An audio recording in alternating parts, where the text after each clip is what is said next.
want to talk about focus a little bit. Focus is something I think we all struggle with. Sometimes I find myself not focusing on something. And if you're going to be a leader, if you're going to be sharp, if you're going to have it together, if people are going to follow you, you got to be a focused person. And focus for me means a couple of things. First of all, you're focused on the end result of the job and what the goal of the job is, and you never lose sight of that. But then the second thing it is just on a day-to-day level, there's all kinds of little things that you have to do to bring that purpose to pass. And you just have to be sharp. You have to be able to think and concentrate. You know, a lot of people don't concentrate much. They don't really know how to concentrate and have that attention span going over a long period of time, and that's something that's developed. And I will say one of the greatest ways that you can develop that, I think, is by getting a college education, to be honest with you, because I think college educations broaden your horizons and make you think. It's all about your ability to stay in a thinking, concentrating mode over a long period of time. So work on your attention span. Don't be easily distracted. Learn how to just get focused. A lot of just intelligence is just the ability to stay focused. The ability to just stay on task mentally and just see something through without, daydreaming every 20 seconds. And I'm talking to myself as much as anybody else. I'm working on this myself. But one of the things you've got to do is to be able to focus on the long-term goal, but also focus on all those little tiny goals that you have to do each day that either makes or breaks you. So concentrate, think, and even in courses, I'm just going to say this is what I've learned. It's a thinking man's world. It really is. You have to have the ability to use your head and think in order to be successful in life. So this is what, even if you're taking a college course that you don't even like, stay with it and study hard, because your brain is actually a physical organ that can be developed, and you can develop thinking skills. So the more you engage that brain in reading and thinking and actually concentrate on something rather than just being a couch potato, it helps you to develop thinking skills. It helps you become a leader, helps you to become a better leader. There's money in your pocket, success in your life, however you want, whatever your value system is, but it's all good if it's used for the right purpose. So learn how to be a focused person and stay a focused person. I think focus is very important for any kind of leader, because very good focus helps anybody achieve whatever they're trying to achieve in a very short period of time. And achievement is, as we all know, very important factor of success and a leadership. And if you have good focus, people who are following you, if you're a leader, will be inspired and motivated to work for you, and that is a very important factor for a leader. So I think it is one of the biggest factors defining success and leadership. That is focus. I want to talk about generosity. Generosity is, I don't know how's the best way to say it, but it's kind of a lost art, I think, in our culture. And one of the things that you learn as a mature, enlightened adult, you're going to learn one thing. It's not about you. It really isn't. It's about other people. People that are generous and they're willing to give their life away to a cause or to other people, they're the people that I respect the most, and they're the people that I'm trying to emulate with my life. And I guarantee you, a generous leader, first of all, is pretty rare, in my opinion. And second of all, I've noticed that generous leaders are people that are being readily followed. In other words, people like generous leaders. They'll run through a brick wall for a generous leader because that person actually shows them with their life, I actually care about you. I actually care about your life. It's not all about me. You're not just another pawn on a chessboard. You're a person that has worth and value, and I'm going to treat you like that. And I'm kind of talking myself happy right now. I mean, it's just like that. That's just what it's all about. Is being a generous, kind, giving person that's going to reach out to other people and say, hey, look, I'm going to empower you. you're working with me, or you're going to be with me, or be under me, or whatever. And as a result of this, you're going to be a lot better person, a lot happier person. I'm going to enrich your life with this experience, and a lot of it just comes out of generosity. So you're not being a weak person when you're generous. You're being a strong person when you're generous. Don't let anybody tell you the opposite, because they'll try to. Trust me. It's not about me. It's about you. And you get that going, all of a sudden you got a us, and now we're rocking and firing. When I think of generosity, I think of people helping other people.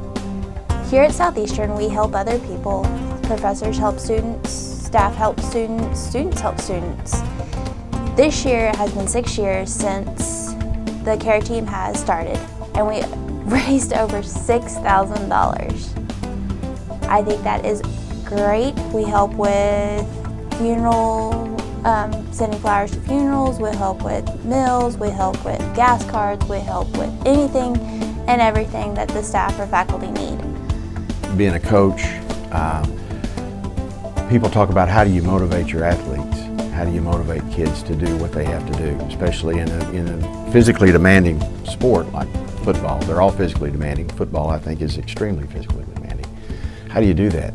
Well, you're just so motivated yourself that the kids they catch your enthusiasm and they catch your passion, and they're motivated too. I think the best motivators are people that are just so motivated that they're just contagious. I don't think there's any magic formula or anything like that. But have initiative, okay? That means that you're a self-motivated person. You know, as a teacher, as a professor, as a coach, you like to be around self-motivated people with initiative. You hate just having to drag things out of people or drag people around or feel like you're trying to, you know, some students or players, you know, it's almost like pulling teeth trying to get them to do something. Let me tell you something, those guys don't make it very far. They don't make it very far in a college setting, they don't make it very far in life. But if you're one of those guys that just, you know, we say on the football field, we're not going to coach effort. I mean, we recruited you and you're a college football player, you know, we're helping pay your way to school. You know, we're going to demand that effort comes automatically. Now, we're going to coach technique and teach you the game and all that, but you're going to give it all you got or you're not going to be here. And then, you know, to me, that goes over to the classroom too. I'm saying, hey, you know, this is a college classroom. This is not junior high. This is, you guys want to be here. So I'm expecting effort out of you, and I'll give you all the information I can, and we'll do this thing, and we'll do a great job in a classroom. But you know, a leader's got to be self-motivated, and you've got to have a lot of initiative. And those kind of people are the people that lead. And if you're not that type of person, you don't lead. And whether you know it or not, you're going to be a leader. If you're a mom or a dad, you're going to be a leader. I promise you. If you're a Sunday school teacher, you're going to be a leader. Everybody's a leader. Just a lot of people just don't know they're leaders. So have some initiative. Have some self-motivation.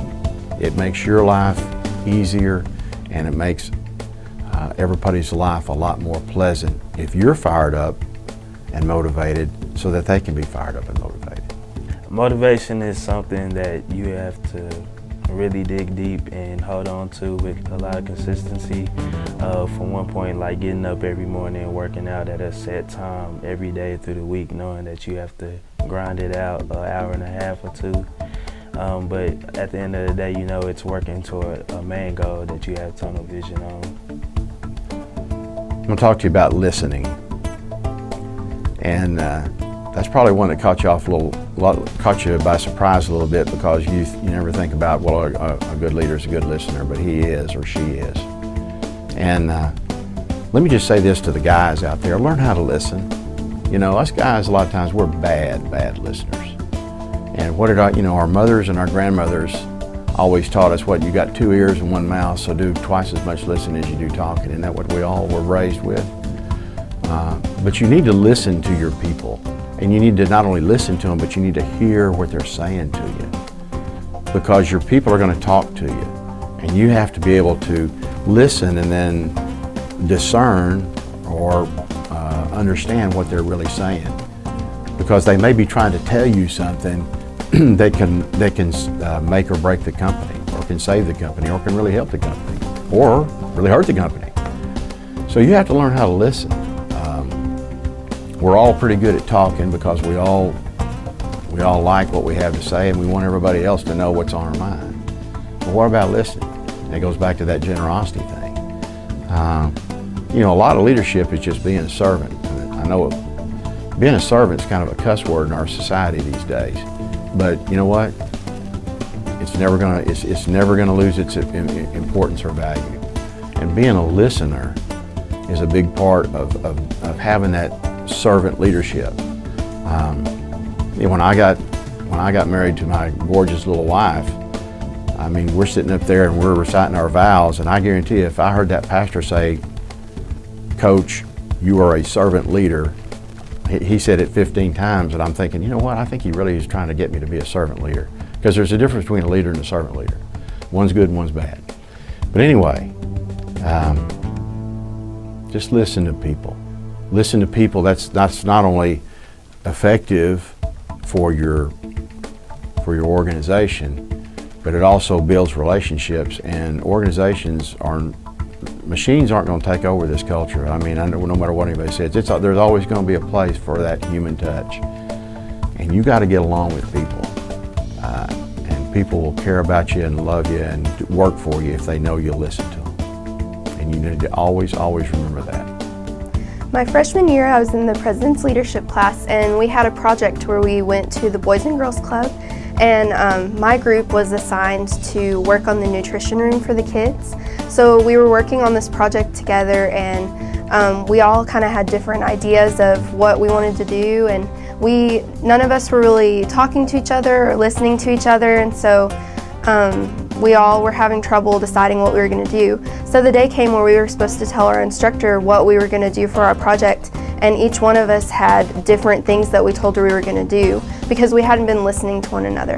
So we met together as a group one more time, and we really talked about it, and since we were all a group of leaders, it was hard for us to sit down and just listen to one another and listen to each other's ideas. So once we decided that that's the best way that we needed to get things done, then we really got in there and made a plan all together, and we listened to one another and found the best way to get everything finished. Hi everybody. I want to talk to you about passion. Passion is being enthusiastic about who you are and what you're doing. And if you're that kind of person, if you've got that kind of mindset, if you've got that kind of attitude, you're going to be a great leader. Passion is contagious. It's something that you can give away. It's something that you can impart. And great leaders are excited about who they are and what they're doing and what their call is in life. And they have the ability, just through the life that they live, to transmit that to other people. And I think it's very important that in your leadership role, you're actually doing what you're supposed to be doing, what you're called to do, whatever your vision for your life is. Because if that situation is true, you're going to automatically have passion. If you're just a person that's drawing a paycheck, man, life is boring, it's miserable. I mean, I've been there, I'm talking about from personal experience. But if you're excited about the job that you're doing, the assignment that you currently have, then other people are going to know it. You're going to have lots and lots of passion. So as a leader, as a person who's actually trying to get people to be their very best so that they can do their very best, it's absolutely imperative that you have passion. And sometimes you may have to work at it a little bit every day. Sometimes you'll go to you'll hit the ground running. You'll go to the job, and man, you're all in. You're on point. You're feeling good. Other days it's a sacrifice. You know, maybe the baby was up crying till 3 o'clock in the morning. Still got to have passion the next day if you're really going to do this thing. So it's all about being a champion. It's all about being a winner. And one of those great things that you got to have is passion. Passion is one of those things that you just kind of have to have for what you do, and no matter like any group that you're in, you have to love what you're doing or you're unhappy. So passions for me was one of the things when I got into college. I was like, well, who do I want to be? I don't want to be what everyone wants me to be. I want to be who I'm going to be. So when I started finding groups, I had to find what I love, and when I started to put passion into the things I was doing, I fell in love with it, and I just wouldn't want to be anywhere else. And it's one of those things you need as a leader, is you have to have passion, and the passion that you have, everyone else sees. Having a positive attitude is huge in being a leader, and a lot of times you have to work on being positive. Because many times this life and world can be just a cold, cruel place to live, and we all know that.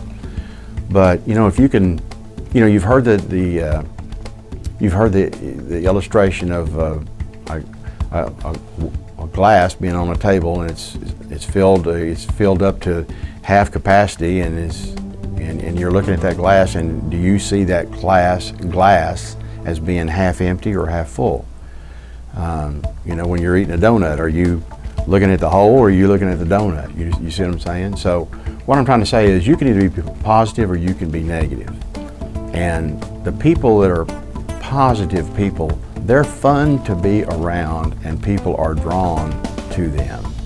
People that are negative, they're miserable to be around and people are not drawn to them. As a matter of fact, they're going to say, please leave me alone and stay out of my life. So again, I'm not talking about putting on a dog and pony show, but positive leaders get things done. Negative leaders, I'm telling you, they don't get things done. And a lot of people, especially in the coaching profession, they motivate out of fear, but the really great ones motivate out of love. Because if they know, if your players know that you care about them, I'm telling you, they will play for you and they will play hard. But if they're just afraid of you, I guarantee you there's times they're saying, hey, I'm not doing this. Because I believe that's the way we're wired intrinsically to respond to that positive feedback. And speaking of positive feedback, you know, a lot of times a leader, the only feedback that he gives to his people is negative feedback. They never hear from him when their things are going good or when they're doing a good job. It's only when they're messing up that they hear from them. So always give people positive feedback. If people are doing a good job, you need to tell them they're doing a good job. It'll make their whole day. And you'll be surprised at how efficient they'll get. But have a positive attitude because people are attracted to people who love life and are positive and are repulsed by people who don't love life and are negative. And there's nothing worse than working for a negative leader. I tell you, he won't be a leader long. I want to talk about problem solving, and I know that John Maxwell talks about don't let your problems be a problem. And this is something that we all fight with and struggle with because we're all emotional creatures. And a lot of times a problem will arise and we will let that problem be more of a problem than what it really should be. So I think a lot of it is just being a person that has a right perspective on life, that they feel like they've got their priorities in order, so they basically kind of feel pretty good about life anyway. Then when problems hit, they're able to say, okay, I'm not going to overreact. I can be the king of overreaction, and I have learned that that's not good about 99.999% of the time. So when something hits me, the first thing I try to do is just take a deep breath, if nothing else, and let's just say, okay, you know, it is what it is. I've never been in a situation where there just was no answer, because there's always something out there that you can do, either to eliminate it or at least to make it a lot better. So problems are part of life, and you know, problems are something that arise every day. And if you've got 20 people working for you or 200 people working for you, you got 200 people working for you, there's one of them going to have a problem every day. I mean, there's going to be something. 199 of them be great, and one of them's going to have a problem, and you're going to have to deal with that problem. So you need to go to work every day, not with a negative attitude, but you just need to understand, hey, I'm going to have to do some problem solving today. So in order to do that, I think you need to be in control of your emotions, be professional, know what you're going to do, don't lose your cool, don't overreact, get both sides of the story. I think that's critical. Get both sides of the story before you make a decision if it's a relational situation. Because a lot of times you'll just hear one side of the story go all over somebody and they'll say, you know, that's really not what happened. And now you feel like a fool. And I've been there 1,000 times. So Just be in control. Don't lose your cool. Don't panic. Assimilate all the facts, and I guarantee you, with enough work and enough persistence, you'll solve every problem that arrives. But that's a big part of being a leader, is being an effective problem solver. Throughout high school, I was always very involved in organizations, and I just always took the initiative to be a leader. And whenever I was younger, I thought that being a good leader meant that you could just delegate authority and tell people what to do, and then everything would work out just fine. But as I got older, I realized that that's not the most efficient way to be a leader. What works best is whenever I would take the initiative to actually be responsible for my group, and I would ask ideas about what they thought would work better and how we could just work along together as a team. And that worked out way better, and it made things work more smoothly, and we always got our tasks done in a very timely manner compared to whenever I just delegated authority.